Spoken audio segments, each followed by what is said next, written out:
So hi everybody, welcome to class, and those of you online, welcome. So we'll begin this class by doing meditation first of all. We'll take refuge together, say the prayers, and then I'll begin the actual class. So please just get comfortable in your seat. Just have your sort of back straight, and shoulders relaxed. Put your hands in a place that they feel at ease. And let your body breathe itself.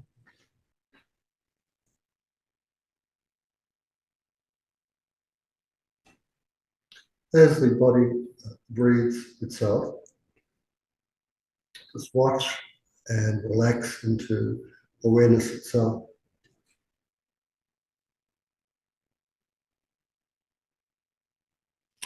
Imagine that the ground beneath you is made of a soft and starry sapphire light.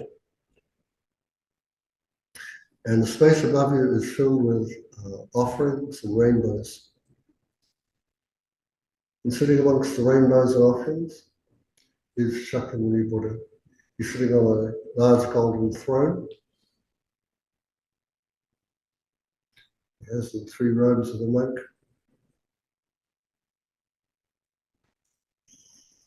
His right hand's in the earth touching mudra, while his left holds the begging bowl.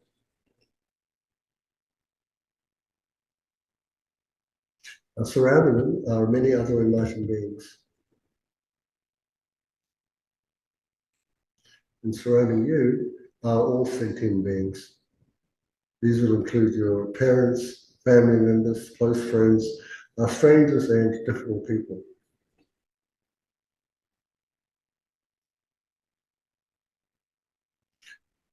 So consider how fortunate you are to still be alive today.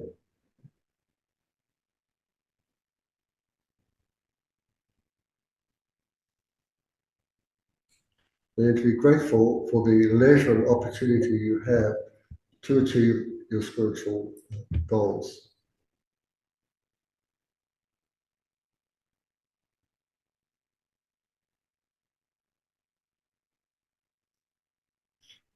We need to act on our appreciation. Because while we do have leisure and opportunity, things are not quite right. And this world does not exist as it seems to. Nevertheless, we have met a spiritual friend who is leading us in the safe direction of the three rare sublime ones. These being the Buddha, our teacher, the Dharma, the teachings themselves, and the spiritual community. Those beings who accompany us in our studies and practices.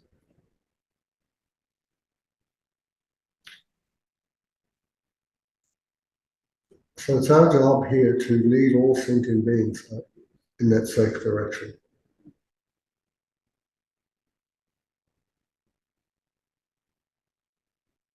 To do this as cleanly as possible, I want you to try to imagine yourself being as clear as the deity.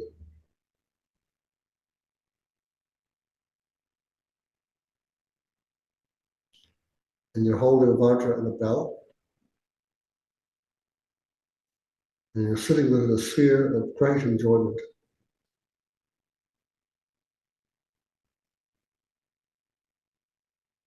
It's from the sphere of great enjoyment that you lead all the beings surrounding you in the safe direction of refuge.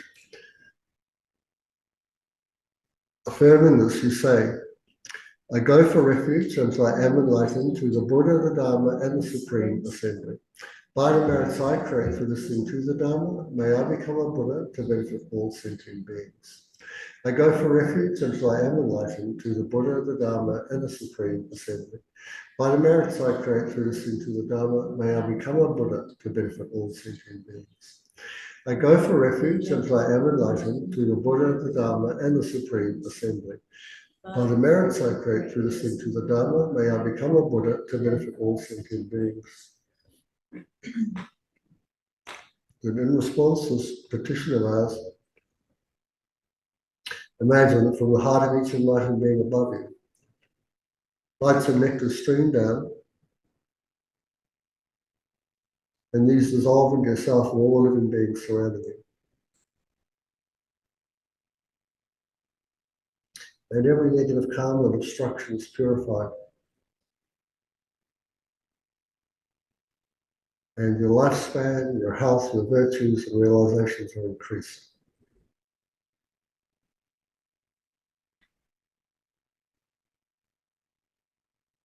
Are cleansed by wisdom and fortified with compassionate love. Recollect the four immeasurable thoughts. And then decide to develop these yourself and establish all beings within these four immeasurable states.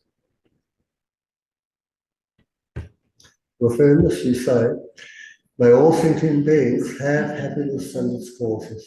May all sentient beings be free from suffering and its causes. May all sentient beings never be separated from the happiness that is without suffering. May all sentient beings abide in equanimity, free from the bias of attachment for friends and hatred for enemies. And in response to this wish of yours, from the heart of each enlightened being, lights of nectar stream down. And these dissolve into yourself and all living beings surrounding you.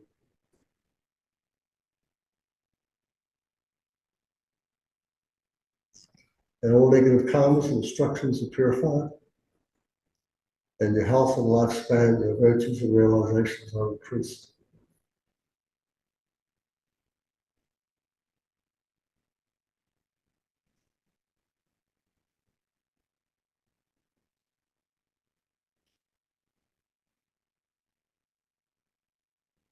Cleansed by the wisdom and fortified with compassionate love, you exhale and just relax. And from that relaxed state of awareness, you invite the field for accumulating merit which appear.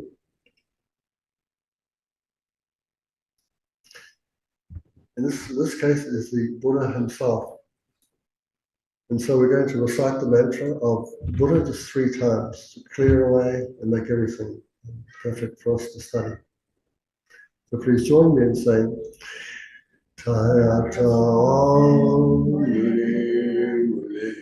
Mahamunaya Soha Tayata Muni Mahamunaya Soha Tayata Muni Mahamunaya Soha. Let's recite this mantra a few more times under your breath.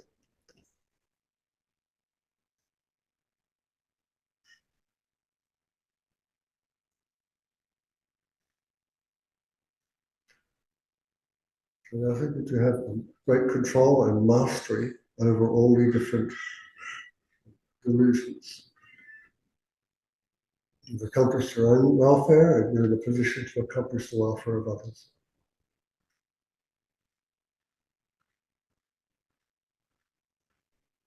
And acknowledge that this ability to free yourself from suffering and its causes and help others to do the same depends upon study, reflection and meditation, and this is what you are prepared to do. And breathing in through your nostrils, exhale through your mouth, and let your eyes flutter open if they're closed.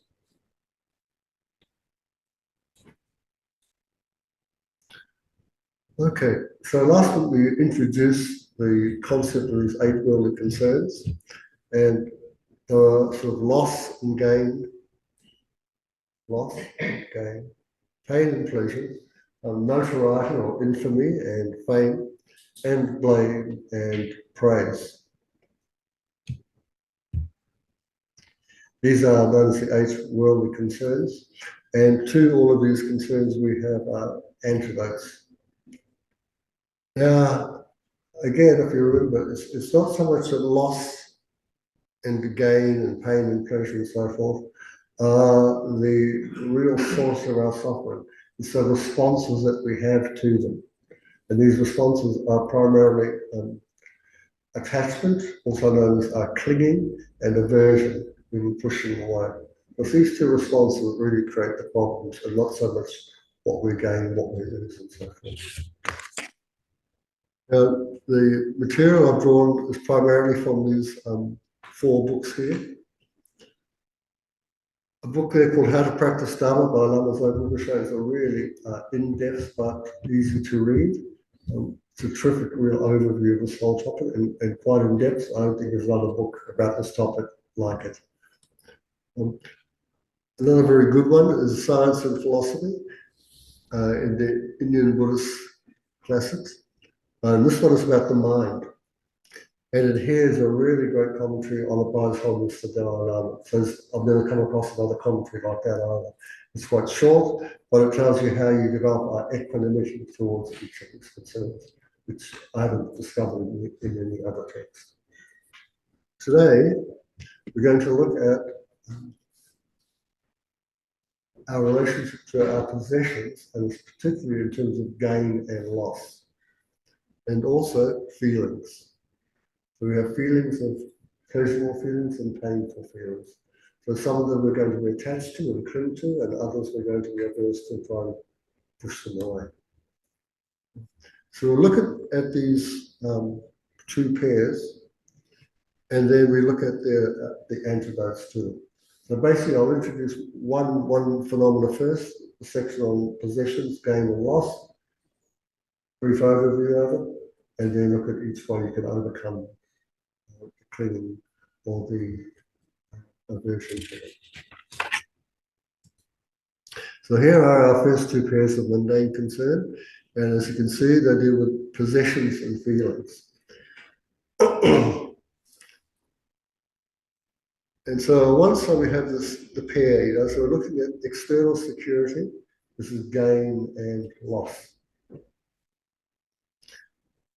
I say, so we're often delighted when we win or get the things that we particularly want.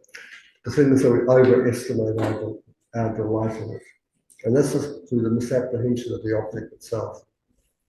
But on the other side, we have the other behavior, where we sort of overestimate the negative qualities of these objects. So I think you can see it's quite easy to see what we're really talking about here.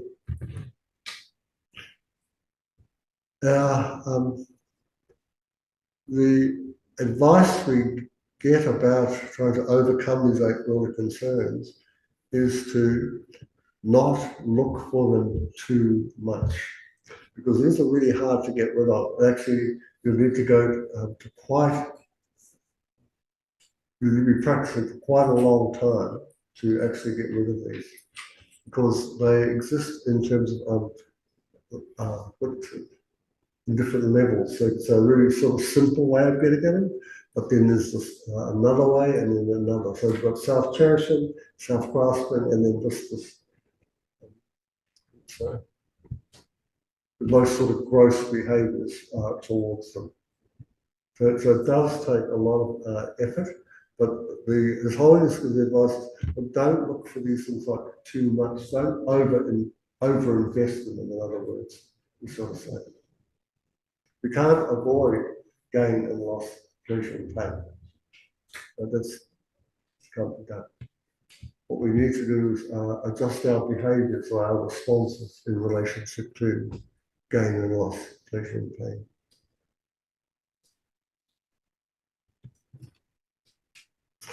So Nagarjuna teaches that the issue is not having or encountering the 8 worldly concerns, but becoming obsessed with them. Or it's our attitude toward gain and loss, praise and blame, pleasure and pain, and so forth, not their mere presence, that determines whether we're at peace or whether we start to suffer. So we'll look first at gain and loss. These 2 phenomena involved in external security. So I'll just put this picture up, as you can see. It's sort of like a fellow who's created a home. his castle, his fortress. But he's built it out of sand right where the sea comes from, right? So even though it might look really great, he's really happy with it, over time, that fortress is going to be sort of like washed away. But it will not provide him with the security that makes it secure. So these pair of gain and loss fundamentally relate to external security, because they represent the clinging to material and financial success and the aversion to lacking possessions, which are the objects that normal people believe provide stability. Now, most people in Australia, they want a house, don't they? Everyone wants their own place, right? It's like security.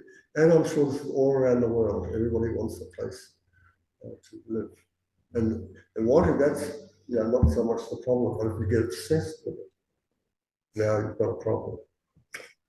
Just before class, me and Mandy were talking about the suffering of being a hoarder, because I'm pretty sure that the hoarding mentality is kind of universal, but when you live in a throwaway culture like ours, then it's like our culture's a great enabler, and so there's just so much stuff everywhere to hoard, and it's just like this, you hoard until you can't even move in your own house. And it's incredible suffering. Yeah, it's actually see, isn't it? When you watch those shows on television, boy. Yeah, it's terrible. So the attachment, so the possessing of the articles does not make these people happy. Doesn't add to their happiness. Which is what they're sort of thinking it would, eh? Because nobody's doing it to suffer more, right? You're doing it to try and be happier. But this does not take place. And you see this again and again and again. Not too long ago, I read an article about billionaires, and they asked the billionaires, well, how much more money do you need to be sort of content? I think it was like $100 million. I just needed another 100 million and that'd be right. It's like amazing, isn't it? 100 million. And then when they get that, how much? Yeah, and we've seen, I've read a number of biographies of some of the richest people in the world. Oh, they're not happy people. Having the wealth does not ensure your happiness. I think we all sort of know this just through our own experience. But the idea of it is like, well, don't forget. don't become obsessed with wealth, thinking that having wealth will make you happy, but it won't. It just won't, and it can't.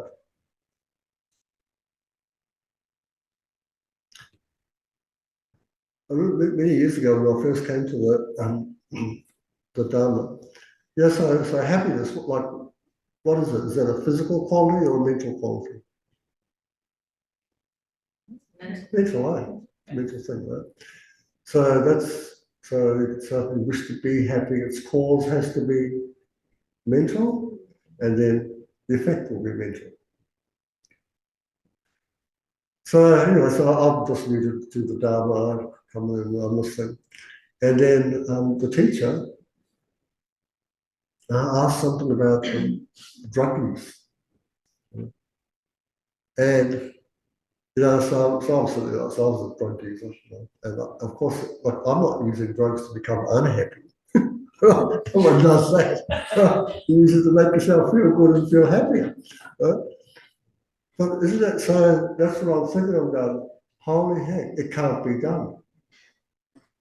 Because the drugs are physical phenomena, they cannot produce the mental phenomena I'm thinking.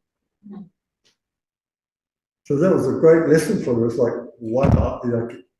It's pointless going towards that direction to try and be happy, because it cannot create it. Which you sort of know. You become a drug addict, right? It's not a happy life. You'd like to be happy. And like I said, the source, because of the physical phenomena, it can't produce the mental phenomena. So it's the wrong place.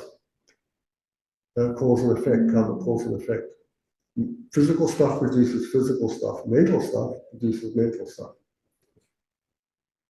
So if we want happiness, it's a mental phenomenon. So we're going to have to look in mental places, not external places. The pursuit of gain is driven by the desire for external security. But this attachment, in this overestimation of gain, makes the mind perpetually dissatisfied and unstable, as it remains subject to the emotional roller coaster of elation when things are obtained and dejection when they are lost. Because the obsession is ineffective because worldly happiness is ultimately deceptive. So worldly happiness is like saying, like if you get enough external things, you'll be happy. But that's not true. That's deceptive. It's kind of like a bit of a trap, because whilst you can get a few more things, you think it's going to be possible. Oh, you know, like sure. if you're so poor that you can't get any more things, in a way, you're a little bit freer. But whilst you have a little bit of leeway, it's easy to just keep chasing it again and again and again. And as we know, around us it's coming up to Christmas time. So there's all the skillful means of every marketer and advertiser coming at us, right, to get more. Got by the algorithms. Well, that's right. It's like the inner algorithm is all wrong. This is a solution. Even if we achieve great wealth, the fear of losing it haunts you. And rich people often worry about thieves, investments, and losing social status. Now, the solution lies in realizing that the security we're seeking cannot arise from external factors, but arises from us changing our internal attitude towards these objects.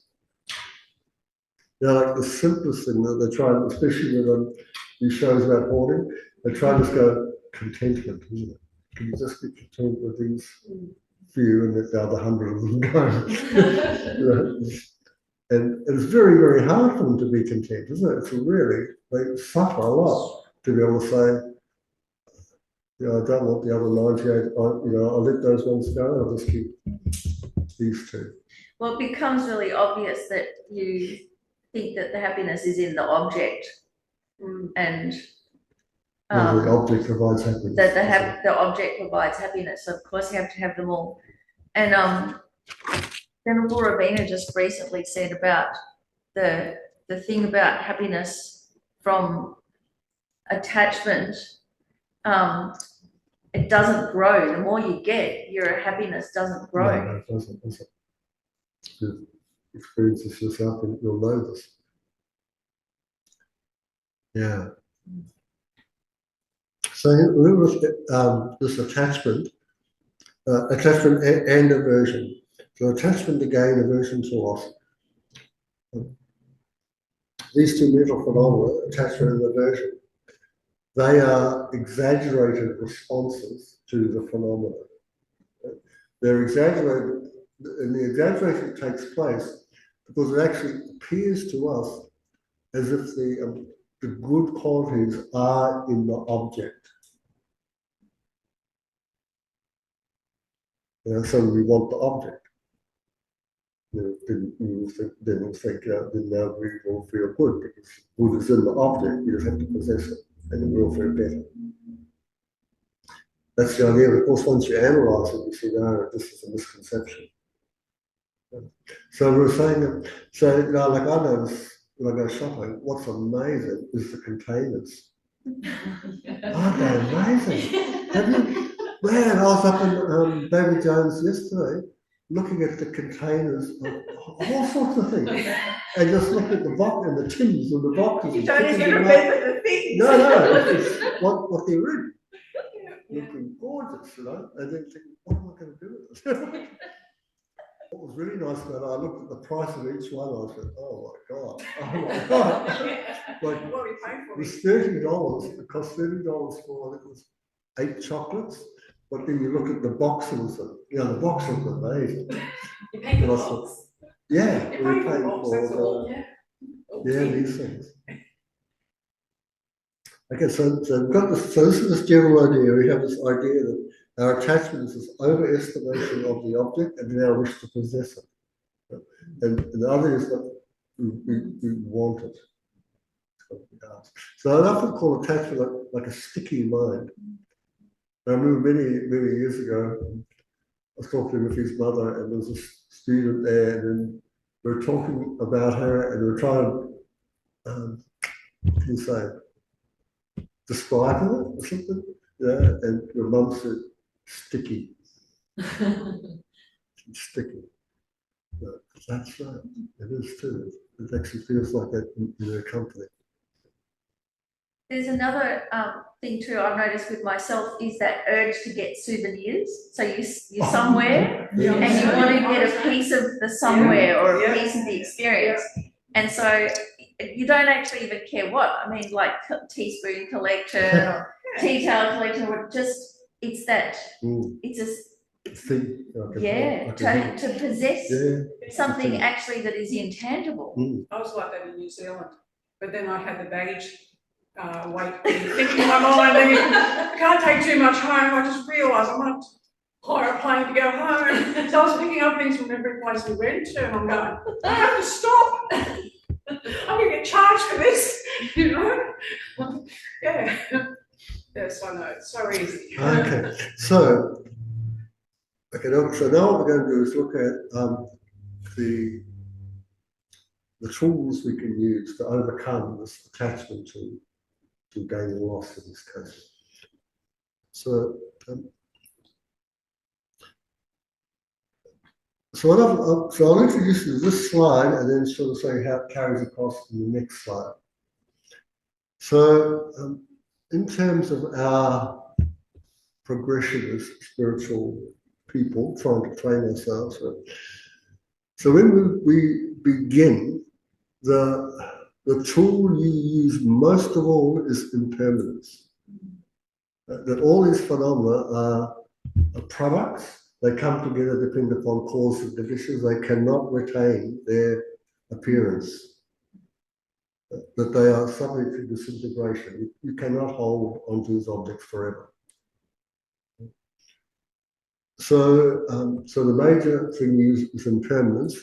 But here I've put up the 4 thoughts, and that's because you can use impermanence all the way through, but you can also use these 4 thoughts in terms of renunciation, which are the thoughts of fortunate human rebirth, death and impermanence, the unsatisfactory nature of samsara and suffering. Karmic cause and effect. Karmic cause and effect. Yeah. So we have these 4.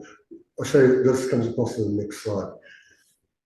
So we can use anything from those 4 topics, and the major one being impermanence, to help us stop the aversion and the attachment. So we can grab at those. Within the same topic like renunciation, we have a giving up the cause of the suffering. That's all we're saying. We want to stop the aversion and the attachment. So here we can look at the use of karma, impermanence, and selflessness. Because now the renunciation, we're moving up into the middling scope.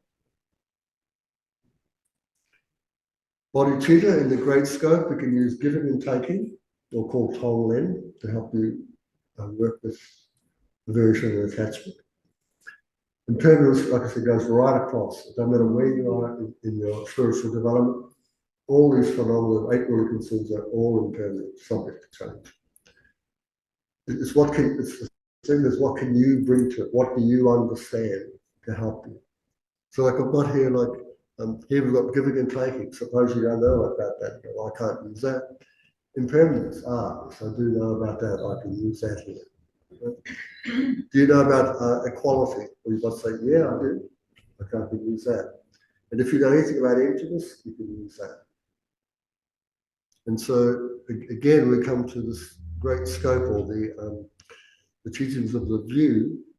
It's just emptiness. So emptiness is right across too. All these phenomena are all empty and they're impermanent. So that's the general tool you can use. It covers everything here.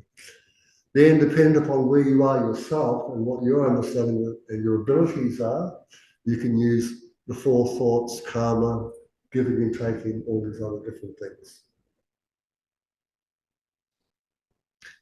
Do you have a question here before I whip it over to the next slide and sort of show it to you in more detail?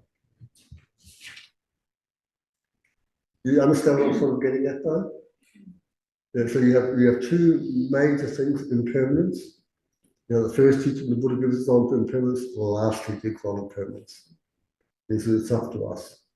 We know this, it's up to us. So the second phenomenon is emptiness or selflessness. This also goes across all phenomena, whether they're produced or unproduced. So those 2 go like everything. Then there's in terms of like, well, whereabouts are you in the path itself? Are you still trying to give up suffering and its causes? You go, yeah, I am. And so, okay, you could do 4 thoughts, you could do the renunciation of karma. Now that's where you can pour across all the subject matter in there to help you. Suppose you've been coming here for quite a few years, and I know those are lower scope teachings. Here we've got the middling scope and the great scope coming. So what can I use there? In the middling, you can go impermanence, karma, selflessness.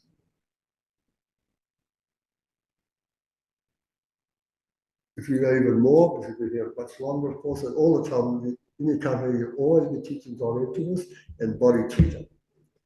They're the major things on the Mahayana path. So, but you have to sort of work up to it. So if you have, and you've sort of got some idea of how this works, you can go, then I can use Tonglen. I can do exchanging self and others. I can use equalizing self and others. I can use knowledge of impermanence. I can also use my knowledge of emptiness. So how would you do Tonglen in regard to hoarders?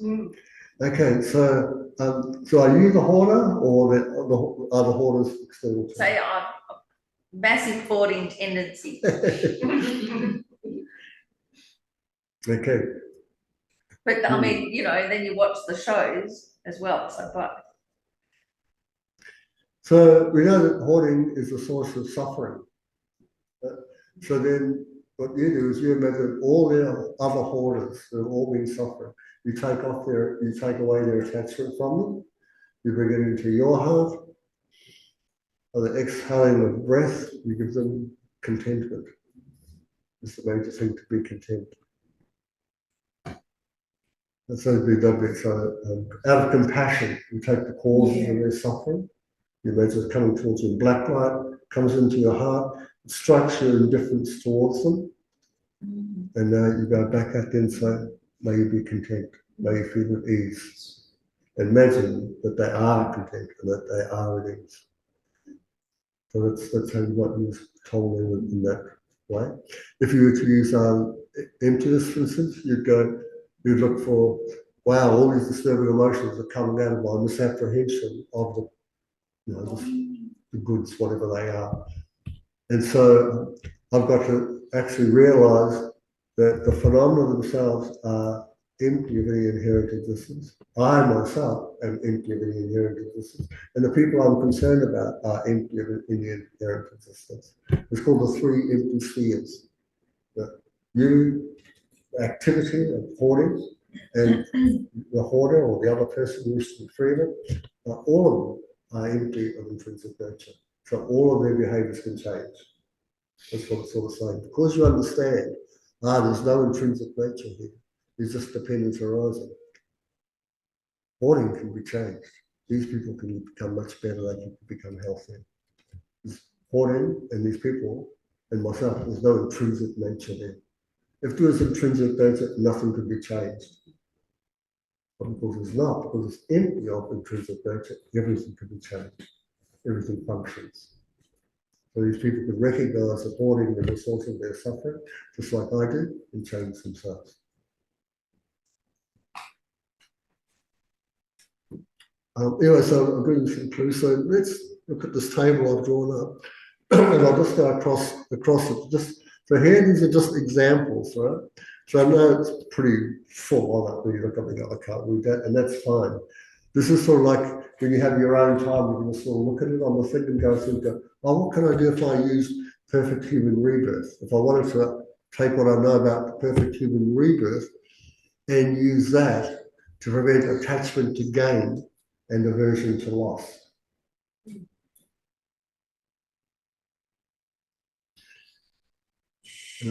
So in this life, as human beings, so we'll just take this perfect human rebirth and take this one first. So as the perfect human rebirth is called that because you're free from some things and you have other things. They support your path. So what do people normally do with their lives? Try to enjoy them. Yeah, and they accumulate possessions. Right? This is the thing here. We're accumulators, right? And we want to feel good. These are the two Get things. your house set up. Yeah, yeah. So you want to accumulate. Well, all the things that take, which are all external to us. Retirement fund. Yeah, they're all external to us. They can't provide the security we're seeking. So instead of putting all your energy in that, you go, no, actually, loving kindness is the better thing to develop. Intelligence is better for me. It's got greater, it's the only thing I can take with me. I can't take anything that's physical when I come to die. So I need to be less obsessed about just this life and prepare for future lives as well. Of course, I need a place to live. Don't be obsessive about it. Yeah, I need one. Well, really is to be content. You try to develop, you make it not the major thing. It could be second, third, a bit down the line. You think, no, the major thing is here, whether I have a big house or a small house, I need to be happy. Whether I've got one or not got one, I still want to be happy. So the major thing here is I need to accumulate good mental qualities and not physical stuff. I'm not going to spend my life doing that.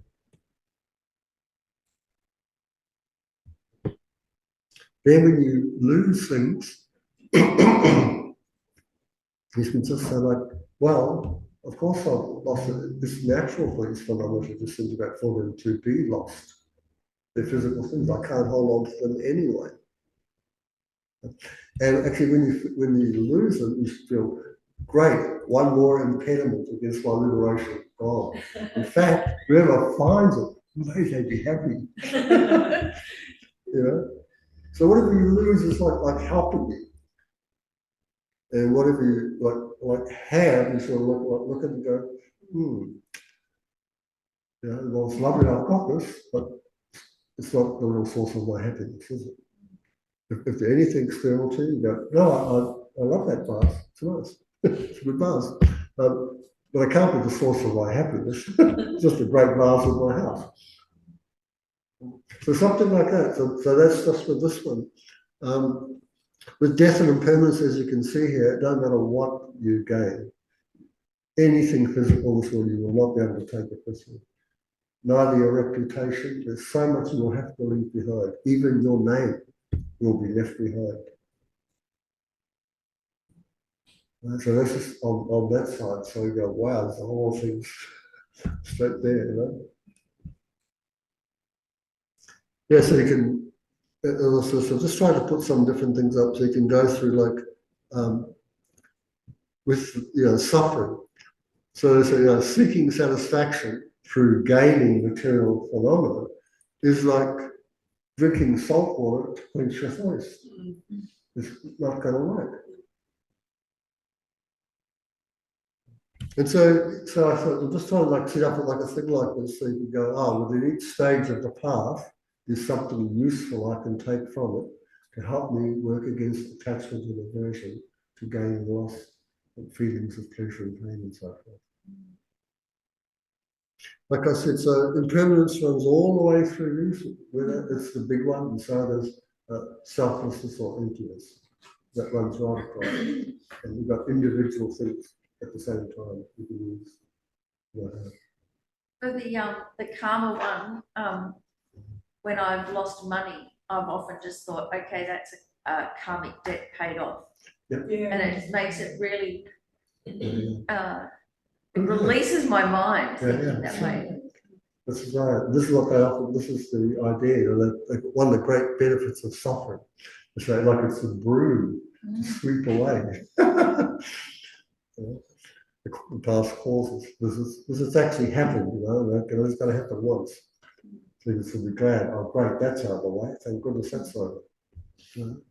Yeah, and so you guys get the general idea here? I'm just trying to say to you, like, each stage of the path that we study, whether it be perfect human rebirth, death, and impermanence, there are solutions in there for particular problems. And the problems we're facing here is attachment and aversion. That's the major thing here. So you can find aspects within each of these steps to help you do that. Because you'll find you have attachment to lots of things. The biggest one, of course, will be to yourself.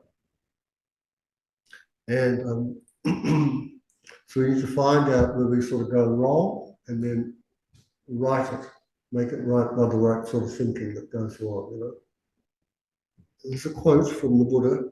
He says, "The wise and mindful person knows them and sees that they are subject to change. Desirable conditions don't excite his mind, nor is he repelled by undesirable conditions." So the wise and mindful person, the word mindfulness here, the wise, so a wise person understands the nature of this phenomenon, they're all impermanent, and when it says mindful, it means you remember. You remember, these things are subject to change, impermanent. They don't have the qualities within them, but I think they do have. And how do I know so? Because I've looked, I analysed. The qualities are not from that side. All the qualities come from your side, basically, you're entreating them. You can't, as I said, you can't find it over there. But you need to look there first before you go and stop there. So don't just listen to me or the books and things. You actually have to look. See what you thought was there is not there. Then you know. It's not just believing anymore, but you know that what you thought was there is not there. You did not find it there. So it's not that it's non-existent, it's actually coming from you. But again, you won't find it from your side. You go searching. That's what I say, it's these three spheres, subject, object, action. They're all empty of the intrinsic nature of a subject, object, action. They exist, but dependently. That's the difference. So anyway, so we'll just stop here for a moment. Sandy. I was going to say that quote is very reminiscent of the poem, where it says, and so you'll be a man, my friend, if you can meet failure and success and see as the imposters they are. That's right. Then you'll be a man, my friend. That's right. If Rudyard Kipling. Rudyard Yeah. It's so similar. That's right. He was raised in India. That's right. Wasn't he? Yeah, he was. He could have well come across Buddhist teachings. Yeah. That's a very good thing you pointed out. I was trying to remember that. I think I love that part. As it really suits here, isn't it? Like the sort of thing, if you don't have this attachment or aversion, then you're sort of growing up. Because that's nowhere in Western discourse, in Western, it's not there, that concept. Yeah. Okay, so is there anything? Oh, I did have a question. I was thinking about this on the drive over, and it may have something more to do with motivation or intention of thinking about. I was reading How to Practice Dharma, and Lama's over Rinpoche, the 8 worldly dharmas, and then in the footnote, the editor says that in other teachings, Rinpoche has used different terms to describe the 8 worldly dharmas. So, craving for material possessions, he also for material possessions, he also says getting what you want, and for happiness and unhappiness, he's also said interesting things. And so it made me think, well, how does that apply to coming to a class like this? Like, this is interesting to us, and it brings us pleasure and enjoyment to some degree. So how do we, and like going to retreats and things, like we know that it's good to do and beneficial, but there's still interesting things. So how does that work? Well, like I said, so the most important thing is the intention. Okay. This is really what it all comes down to. And, you know, before we talked about the 8 really concerns being white, black, or mixed. Yeah. So this is where this comes in. You know, when you sort of ask me, gosh, you know, is there attachment here or not? If there is, at what level is it? Yeah, because also I've noticed with classes, you know, there's the popular classes like this, it's a really juicy topic, but death and impermanence, nobody likes it, and nobody comes until someone dies, and then it's too late. Right. Because then it's like, well, geez, I wish I had done this class beforehand, because then I would have known what to do when someone dies. So that's like this whole thing, aversion to unpleasant topics. Yeah, but are really useful, aren't they? They're really useful. But then they become interesting. So it's like, should I remove the attachment from that? Everyone we should not, not be engaged with too much. That's the thing. Because I found really, there's quite a difference in the presentation between Lama Zopa's one and His Holiness's one. And I was sort of thinking about why that might be. You know, I don't know really, but in my own mind I come up with an idea. Probably different scopes, approaches. Yeah, so I think so Lama Zopa's quite like strong, Yeah, you know? Radical. That's right. So I looked at it, I thought, you know, so from the perspective of the person who reads it, maybe that's exactly what they need, this strong approach, right? But it may not be. So if you were reading a strong approach, like, oh my gosh, blah, blah, blah, then it's got this holiness approach, which is much more, I think, His Holiness approach is like for the general. No, Lama's open for Buddhists, He's right? And the practicer, uncompromising. no compromise here. Right?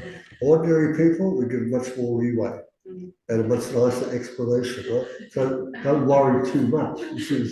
Whereas Lama's open, this is the thing, and stop you being a Dharma person. Yeah, it's like really terrible way to get the other concerns, right? Because if you took any notice of what would help you, and I think that's the same intention as Holiness says, and with Lama Zopa. He says, you know, sometimes you really got to push somebody, but sometimes the gentle approach is the better one. It's almost like concentric circles, you know, depending on where you're at, you know, like you may need to sort of be on the, you know, outer circles a bit, or sort of, you know, it all depends. That's short dharma. That's right. That's what it all comes down to. It all depends. Yeah, it all depends. Yeah. Okay. It's really, You know that at least. yeah. Well, you'd hope so, but that's not actually what happens. But Ruby, don't you find that whole thing that it's very easy to apply that emptiness and impermanence when other people are suffering, but when it's like me suffering, no, excuse me, and we don't do it to ourselves. How I do it. Other people has to also learn how to do it. We all learn. What? Yeah, so you're right, remember, so the learning goes through sort of stages. So one of the learnings, so I was saying to Miffi and another person, yeah, just because I know a great deal about the human body does not mean I'm skilled enough to take your heart out. So what that means is like, okay, so we know a lot about impermanence and emptiness. Does this mean we can apply it skillfully to our lives? You'll find no. And we only know this through your own experience. Sometimes you'll be good, sometimes you're not. It's a real, we talk about learning as a Buddhist, we start off with study, isn't it? The first thing is study, like come to know what are these 8 worldly concerns. That's the first part. Then the second part goes, now reflect on, now think about it. So we need to think quite long about this and be very certain about the conclusions we've come to. And okay, there is it. Now you need to become familiar with it. So that means like familiar is like applying it. Practice. Yeah. Practice. Are you practicing it? So this is just the way it is, really. So it's like I said, for me, it's quite simple to read through this and go, oh yeah, and agree. But when it comes to the way I live my life, heck, I'm still out there and I look at all these beautiful things. Go, oh, that's so great. I'd like that. Where would I put it? All these problems because my mind is going more. Grab. Yeah, we all do it. Yeah. So it takes a lot of, and that's because this is the habit, we've built up, Ruby. Right? So I saw these kids in the shop yesterday, poor dears, like screaming out for the things. So I mean, you look at it, they look gorgeous. Of course they want them. And it's, why can't they have them? I was going, yeah. And then we all know we were like that once. I'd really cry. I'd cry if I didn't get what I wanted. Then I'd get it and I'd break it. I was so great, yeah, and then smash it. I don't care. Move on. This is all. Look what happened. I want another one. Yeah, so it does take, like I said, no, this is like there's these levels of the white, the black, the mixed. So it's going to take time. And that's why I sort of like those holiness. Don't overly concerned with this. Don't obsess about them so much. And you can see other people do it, and you'll know whether you're like that or not, and whether that can bring about more suffering.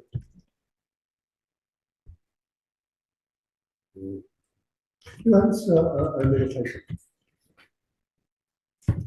Just find a comfortable posture. You drop your shoulders and place your hands where they feel at ease, and just let your body breathe itself.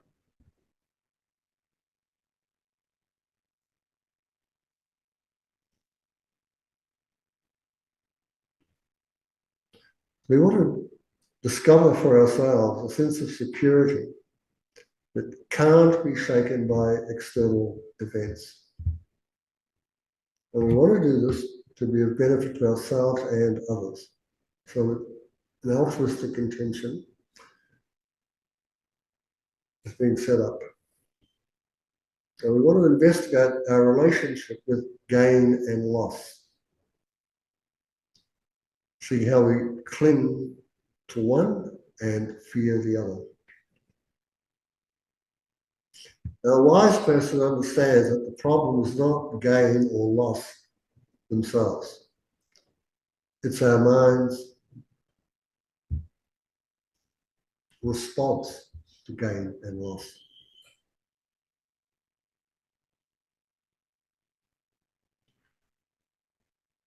So when the mind attaches itself to gains,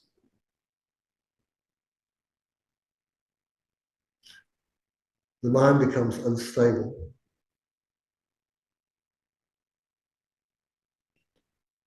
And any state of peace that we have will be interrupted and changed.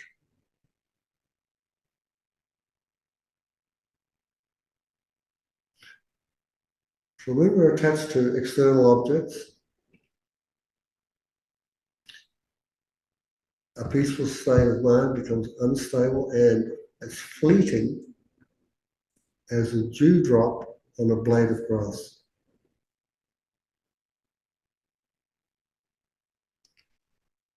So why does our pursuit of external security so often lead to more anxiety?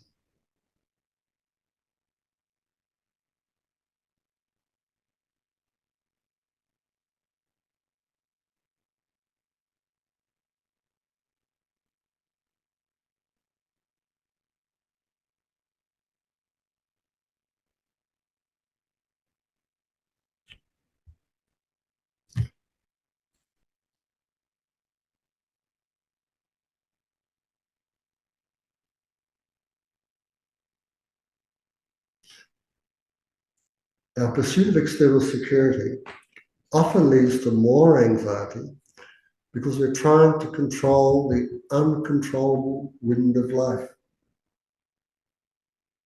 instead of skillfully adjusting the sails of our attitude.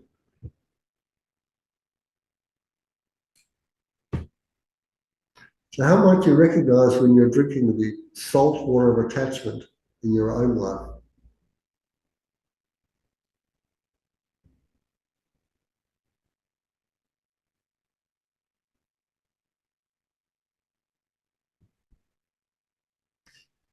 You feel it as though it's a restless thirst for more. And this is a sign that you're seeking happiness from a source that can never truly quench your desire.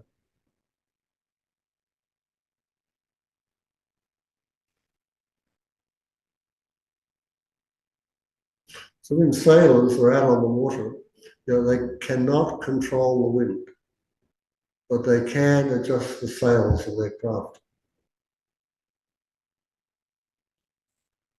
This is something we can all do.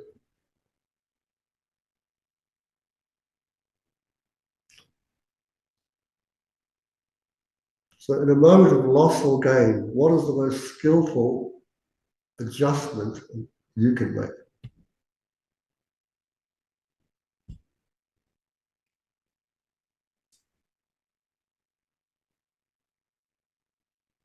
The most skillful adjustment is to meet the experience with a balanced mind. So you're neither clinging nor you're pushing away. You're simply navigating the present moment.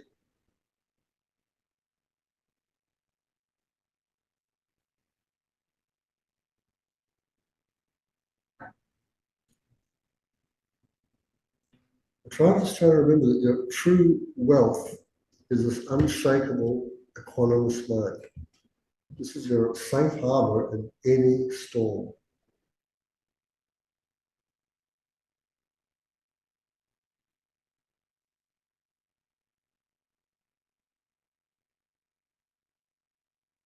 So, seek that safe harbor.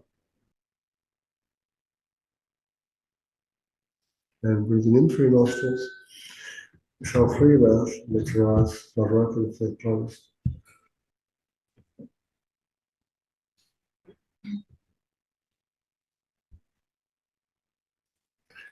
So now the next sort of done, what was it? We've done sort of ownership.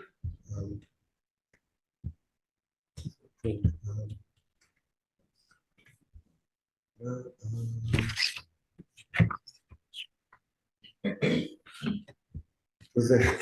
So we looked at possessions and the ways of gain and loss and aversion and attachment. So now we look towards feelings. And in particular, we mean by physical feelings, feelings associated with the senses. And there's different ways of explaining this. So I've had this picture up, so it's like a metaphor. And that's what the bubbles are representing here. So when they talk about feelings, they talk about the nature of our feelings. And so when feelings are discussed, they're usually discussed as of three types. They're either pleasant feelings or unpleasant feelings, or what they call neutral feelings. And the neutral feelings just mean you can't discern quite yet as if they're pleasant or unpleasant. The other ones we can easily put into these two categories, right? Pleasant, unpleasant. One way of looking at the terms of the bubbles here. So like I said, so impermanence goes across everything, and so does selflessness or emptiness. So in terms of impermanence, the idea of the bubbles is not like this. This idea of bubbles is for selflessness or emptiness. So when we talk about impermanence, the picture is usually the idea you want to get in your head, and you can do this quite easily next time it rains. So just watch what happens when raindrops hit puddles. You want a body of water, and you want to watch the raindrop hit it. So what happens is the force of the rain comes down, it hits the surface, and it creates a bubble. And it pops, and it's gone. That's what feelings are like.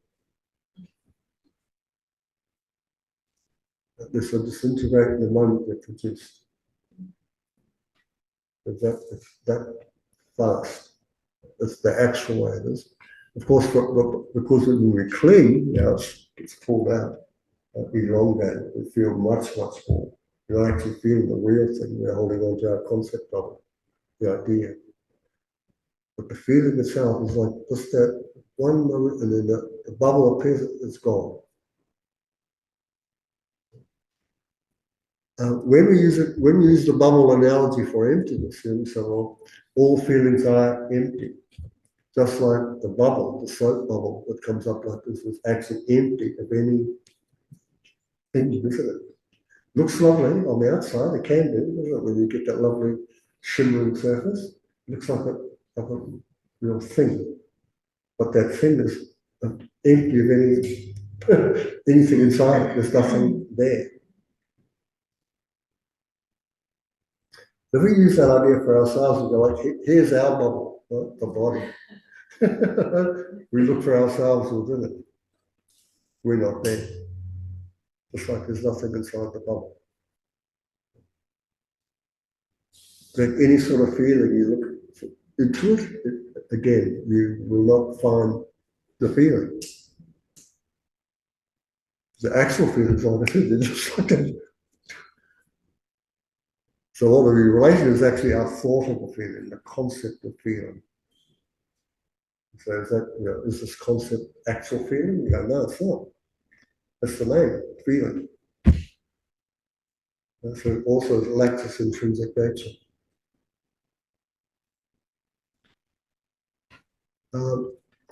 So these periods of pleasure and pain can relate to physical feeling by focusing specifically on our automatic mental reactions to liking pleasant sensory experiences and strong dislike for discomfort or painful feelings.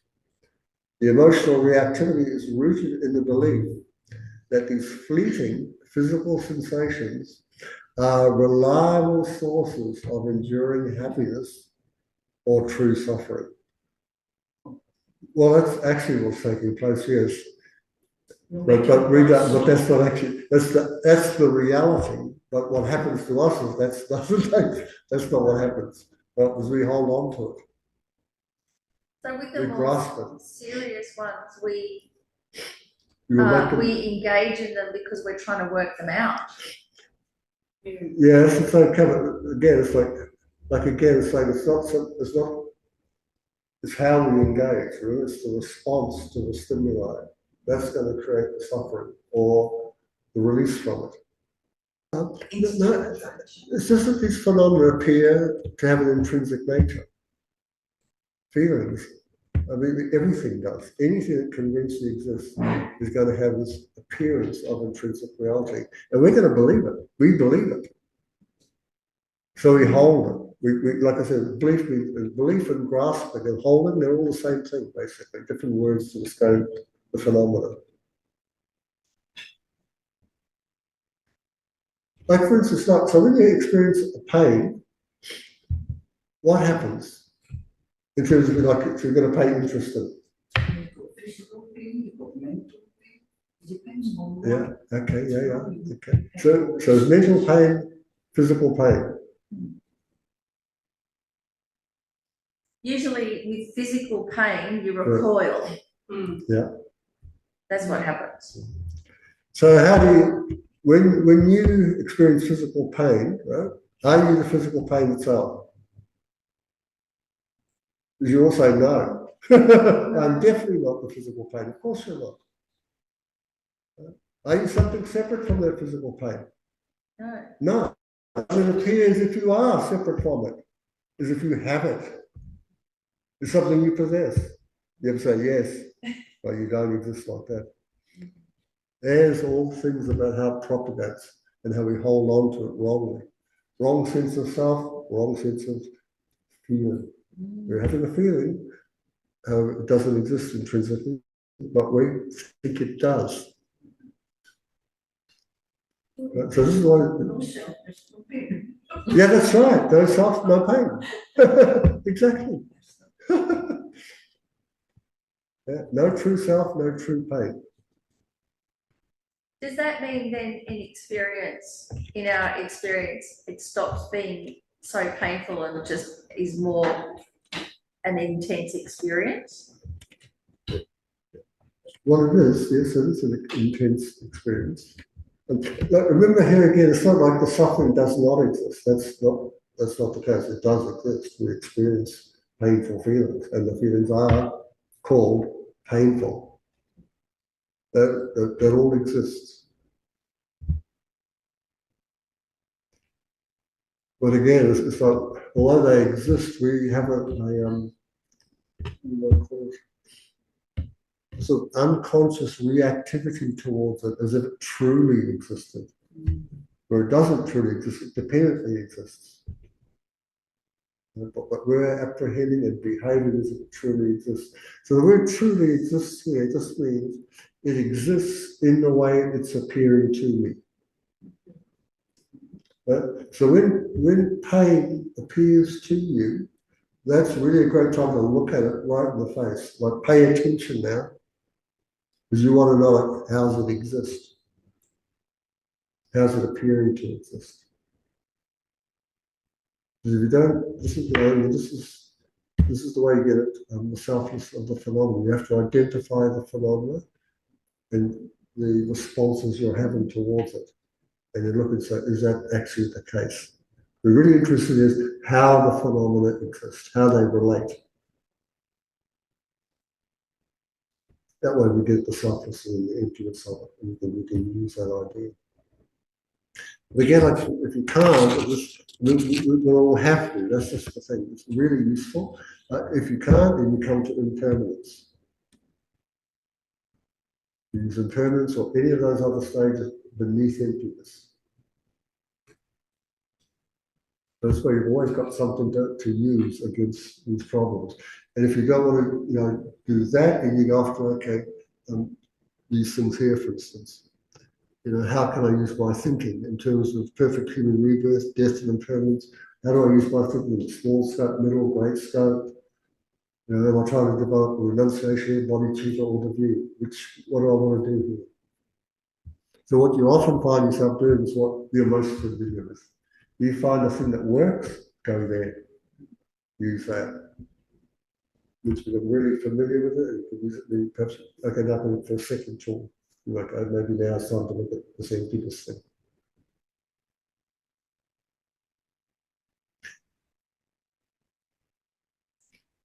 Yeah, so again, so like in pain, right? So we've got a painful feeling. So but suppose you've come here to sit and meditate, and I don't like meditating. Why not? Well, my back gets so sore, and my shoulders get so sore. It's like, it's painful to sit there for so long. You go, yeah, it is. So now you're averse to Dharma practice, right? I don't want to come and meditate. It's painful. So yeah, it's not as bad as the pain in the lower rungs, right? It's nothing, right?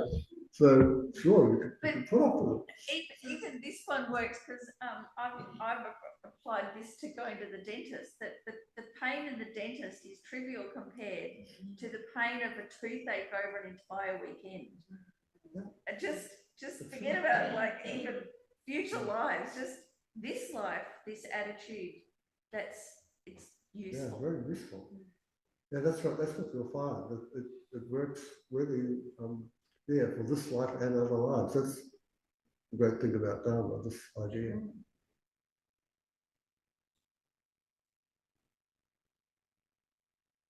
Yeah, and also this idea, people see this a lot on the news, and a lot of people say this, but they want to, I've seen people really upset their house is burnt down, they can't get it. But what they're really upset about is all the photos have gone. Yeah.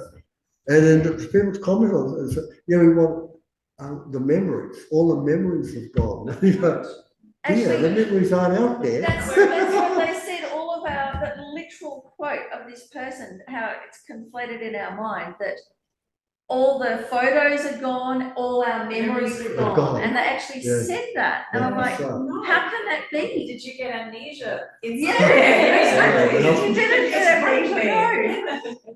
But it's a tell, isn't it? It's a societal tell of how we we think the memories are in the photos. Yeah, that's right. They're not in our No, mind, no. they're in the And photo. all the good things are out there. Yeah. It's just, but that approach is in Yeah, yeah. everything. And so, you know, people get, what's the other one where they get, people, like I say, carry knickknacks and these little things in the house, and they remember, because I've got sort of sentimental value. That's right, and then they get lost or broken, and the people get really upset. That's not.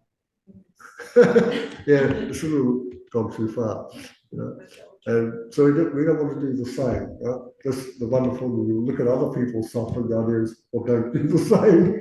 See, because I mean, we do that with kids. When the kids lose their favourite rubber band and cry, it's like, oh, it's just rubber band, but we don't do it with our own self. No, that's right. That's right. Yeah.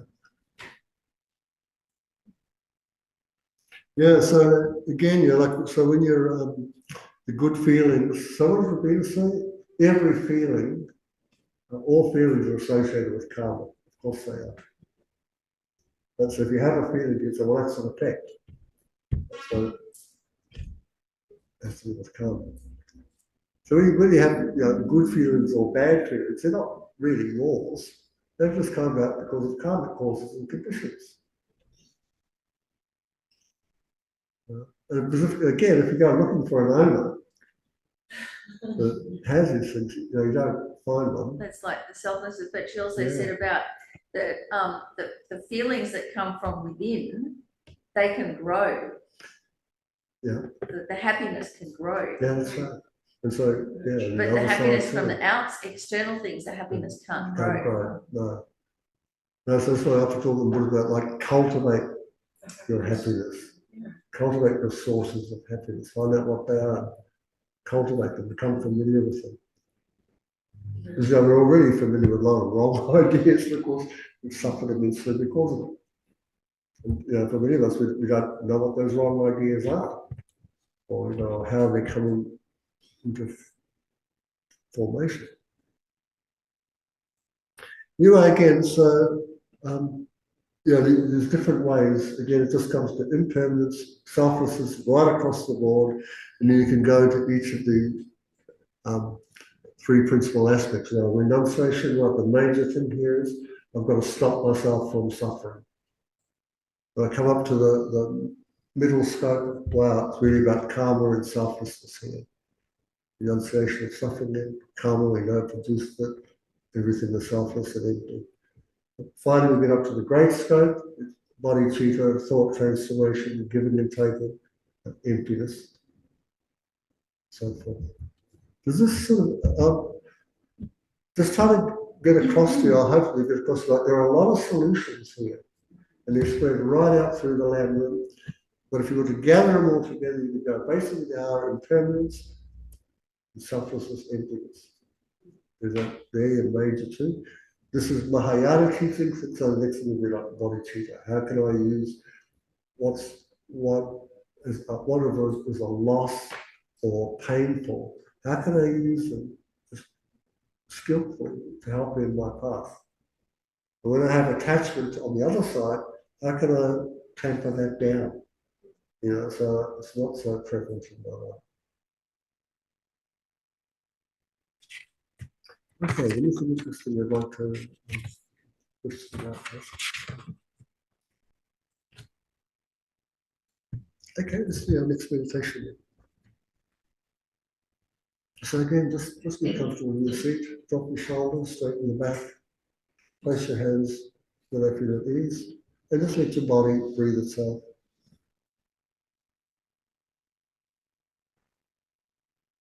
And then set an altruistic intention to stop being carried away by your feelings and instead to find a sort of stable and unshakable peace within.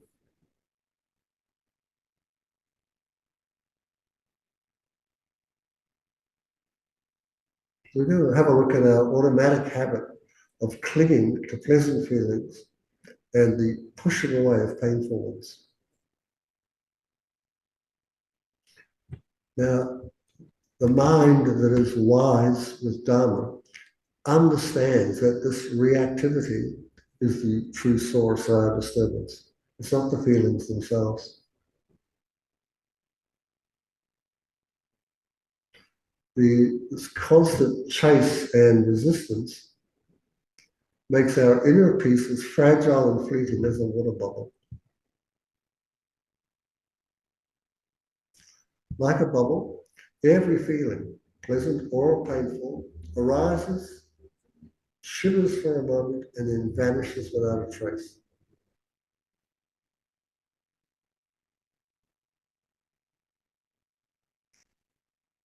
So why do we suffer when we cling to pleasant feelings?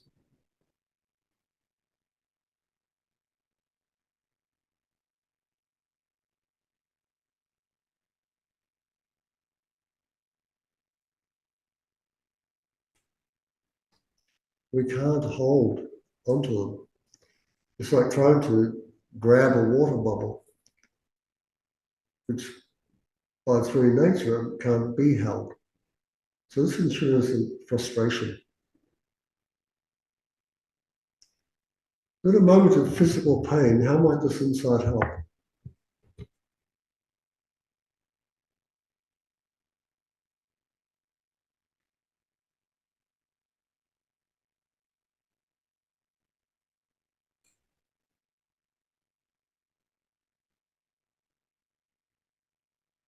Well, it allows us to see our pain to not be so rigid and solid.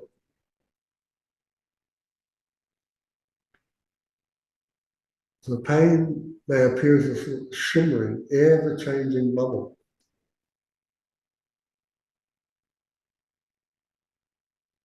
This will reduce fear and resistance to the transient nature of pain. What would happen to the self that has experienced these feelings when we see feelings to be just like bubbles?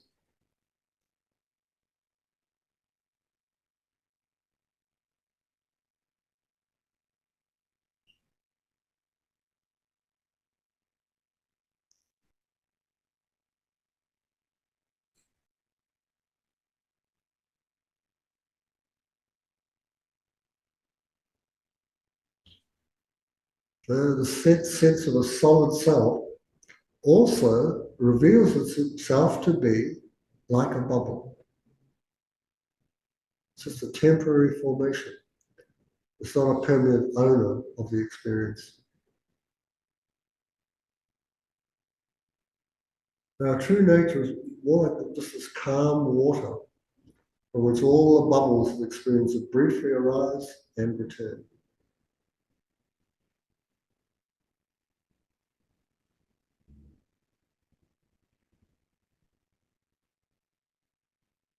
And breathe in through nostrils. Exhale.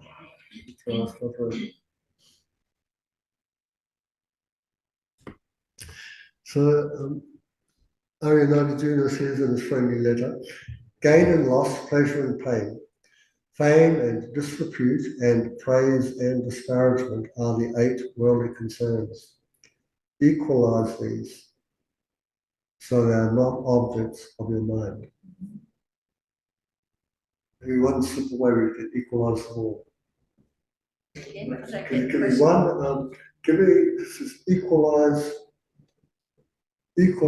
these so they are not objects of one's mind. So how would you equalize these 8 worldly concerns? How can you see them being all the same equally? They're all empty of inherent existence. That's right. Right across the board, each one is the same. They're all equal to one another, being all empty. What else? They'll all change. All change. That's right. That's the other thing. Equalize them. They're all impermanent, all transient, all without any self-nature. So that way they're exactly all the same. I've been preparing for a course next year, and the course is on the Diamond Cutter Sutra.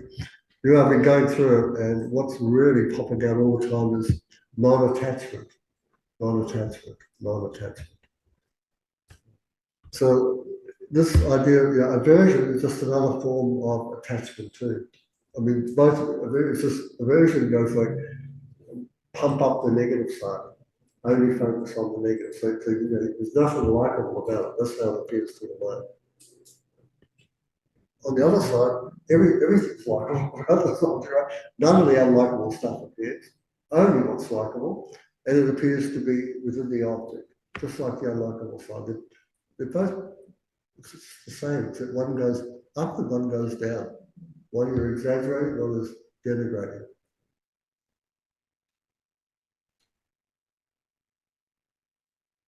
So is detachment, does that also apply to aversion? Is that what you're saying? Yeah, that's right. To get it off, stop being averse. Detach yourself from this aversion type of mind you have. Get yourself off from this attachment mind, this overestimation. Get yourself off it, seeing it like it's all impermanent. Whether it's good or bad, it's impermanent. That's how you sort of get off the aversion thing. It's also like equalize, or they're both empty of intrinsic nature. They have no intrinsic nature there. This sort of idea that makes everything, stable, sort of flattens the mind out. Really. So, no attachment, you're applying to everything, okay, species, no attachment, nothing. I'm sorry, you You say? say no attachment. Yeah. Attachment means you're not attached to anything at all. Well, you hope so. That's exactly what you want. Because remember, attachment is you've overestimated something, so you're wrong. Like you No, like no, the dress, no, but and this you is wear that dress, that's attachment, right? no, maybe not. Maybe it's the only dress you have. Attachment. You have attachment to virtuous actions too. You can overestimate them. That actually overestimating the virtuous actions, that's what we call good karma. Yeah, it keeps you right in cyclic existence, but makes it good. Right? Yeah, But that's of with the course, attachment. people want to be attached to all the good things, whatever we are talking about, Buddhist. So here, Ruby, the thing is with attachment, there's two parts of it. One is this particular Buddhist spoke out. What is it?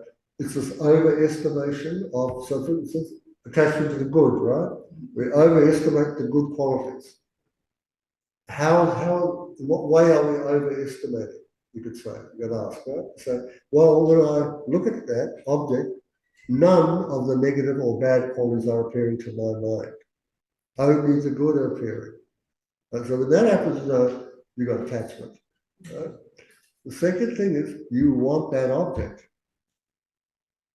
You want to possess it. Right? So this is and you don't want to be separated from it either. Like you want it and you want to hold on to it. Right? So this is the second aspect of it. The one is the mental thing where you're over exaggerating, thinking that all the qualities are actually intrinsic, and so forth. This is the wrong thing. But then comes this next bit of, I've got to Wanting to possess it. want to possess it. Like his Holiness gives that great example where he loves watches, And so he can play this little game with himself to watch the attachment clock to check, do I have attachment or not? So he'd go down the mall, he'd look at the shop window, there's a good watch in the window, right? He likes it. And he says, I like it. So we avoid extremes. So, We avoid extremes. yeah, for sure. We have to It's avoid like the extremes. difference between window shopping or shopping. Shopping, I like window So shopping. window shopping you can only do if you've got it like you have a content mind. Yeah. So for attachment to really occur, Yeah. do you need the second, I want, Yes. so can you Yeah.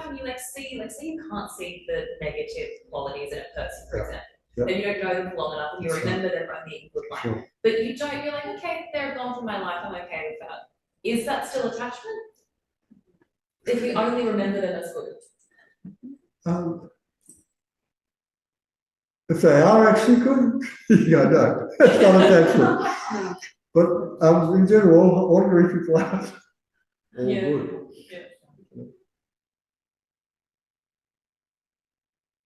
Yeah, I suppose just generally you think, oh yeah, someone's a good person and you're not that attached to, you're not craving, but say if you find out something later on bad about them, then disappointed. So then that indicates that it was. Oh, actually, there was attachment to it, I just didn't know. Yeah, realise it, Yeah, that's a good example, I think. Yeah, and that's, yep.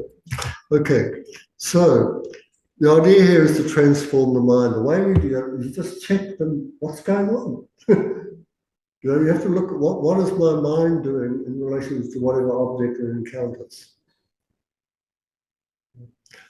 So many years ago, we had these exams up at CI about this sort of material. You know? So they give you like real world problems.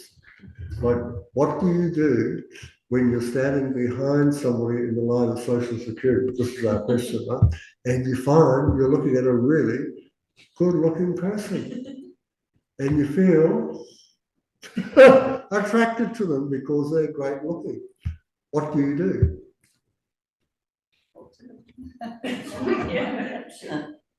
Like I said, transform the mind. That's the one that really are for beginning monks and nuns. You know what they do?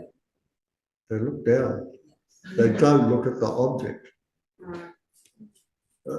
That's one of the simplest things you can do. Pull your senses away from the object. Put somewhere else. That's the first thing, the simplest thing anybody can Actually, do. that's why I do my shopping, like grocery shopping online, because I don't impulse buy. I just buy the exact same things that I bought last time, and that's it. Because I don't get to see anything else. I don't get to see all those beautiful tins you've been talking about. Well, just when I was asked to go shopping, I said no. I'll wait out here. I don't want to go and do that again.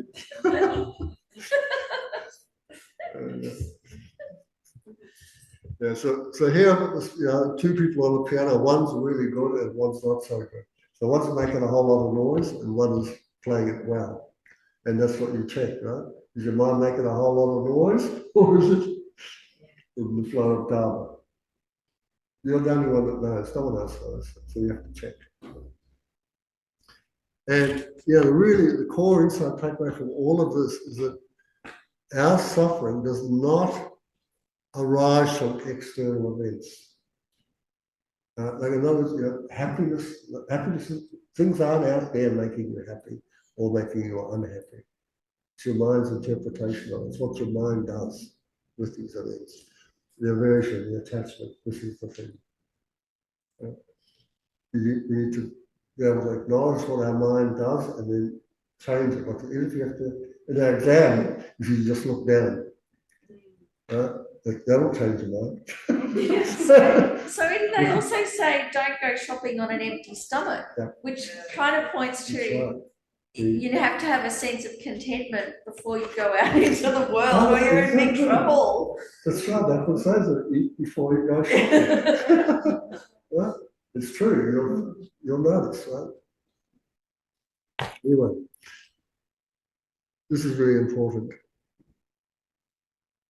So it's been just the end of our class. Right? So you have some idea about the faults of aversion and attachment in relation to the objects of possession and our feelings.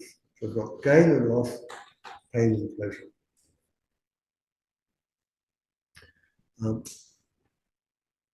How to practice Dharma? While I was over the Bushane, we might have some books upstairs with you, perhaps. Yep, there's that one in the shop, and also there's the teachings from Tibet is one of the free books. So if you so there is a section in there. We're teaching on the 8 World Concerns. So this is where he does mention the grey and the black and the mixed and that sort of thing. So next week we'll do the same setup like this, but we'll just go through praise and blame and fame and disrepute. So due to the merits of his virtuous actions, now I quickly attain the state of a Guru Buddha, and lead all living beings without exception to that enlightened state. May the supreme jewel, bodhicitta, not yet born, arise and grow. May that born have no decline, but increase evermore. And as long as space remains, as long as sentient beings remain, may I too remain to the stars of the world. And the prayer flows with all life of His Holiness. The wish granting, wish fulfilling jewel, source of every single benefit and happiness in this world, to the incomparably kind Tenzin Gyatso, I beseech, may all your holy wishes be spontaneously fulfilled. And lastly, for the quick finding of the authentic reincarnation, In holding and spreading the Muni's precious and complete teachings through explanation and practice, you wore the armor of patience and was never discouraged. Incomparable venerable Guru, dear Amatista.